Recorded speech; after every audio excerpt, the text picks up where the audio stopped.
Hello, welcome to this edition of the EU Weekly Review. And this week all eyes in the EU have been on the situation in Ukraine.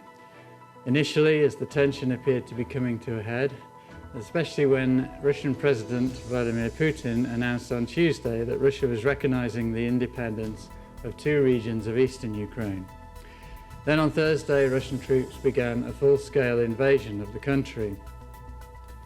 The EU's head of foreign policy, Josep Borrell, said on Thursday that these are among the darkest hours for Europe since the end of World War II. European Commission President Ursula von der Leyen stressed that once again innocent men, women and children in Central Europe are dying or are in fear for their lives. She stated that the EU condemns this barbaric attack and the cynical arguments used to justify it, and that the EU and its people stand by Ukraine and its people. She announced that the EU would present a package of massive and targeted sanctions against Russia to European leaders for approval. Slovakia's leaders joined their counterparts in individual EU member states and elsewhere in condemning the invasion. President Zuzana Čaputová said that Putin has set out on a path of direct aggression, attacking a weaker country whose only fault was that it wanted to live in peace. Prime Minister Eduard Heger called the invasion an inexcusable act. He urged the Slovak public to remain calm and stressed the need to disregard disinformation campaigns. He also pledged that Slovakia would assist refugees fleeing Ukraine. It was already apparent on Thursday that waiting times for crossing the border from Ukraine into Slovakia were increasing significantly. The Russian ambassador to Slovakia was summoned to the Foreign Affairs Ministry on the day of the invasion and handed a note demanding an immediate halt to all military activities by Russia in Ukraine and the withdrawal of Russian troops.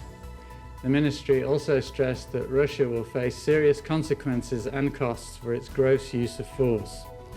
And the Slovak Parliament's European Affairs Committee unanimously passed a resolution calling for a resolute, prompt and unified response by the EU and NATO members and voicing full support for Ukraine. In other news, an open letter signed by 129 co-signatories has stated that the Conference on the Future of Europe needs to be accountable and more transparent. Among those signing the letter were 83 civil society organisations, including European Youth Forum, Transparency International EU, and Young European Federalists. They were joined by 46 conference plenary members, including members of the European Parliament and national parliaments, and citizen representatives from national and European citizens' panels. The conference is entering a critical stage related to shaping its outcomes, but those outcomes need to be reached via a transparent and accountable decision-making method based on principles of democracy, said Daniela Vancic, European Programme Manager at Democracy International. Former Slovak Premier and Foreign Affairs Minister Mikuláš Dzurinda has told TASA that Europe and the world are troubled by a number of phenomena, including the weakening of democratic standards, climate change and growing inflation, which is why the European Union needs fundamental changes in the way that it functions. He believes that the conference is a good initiative, therefore.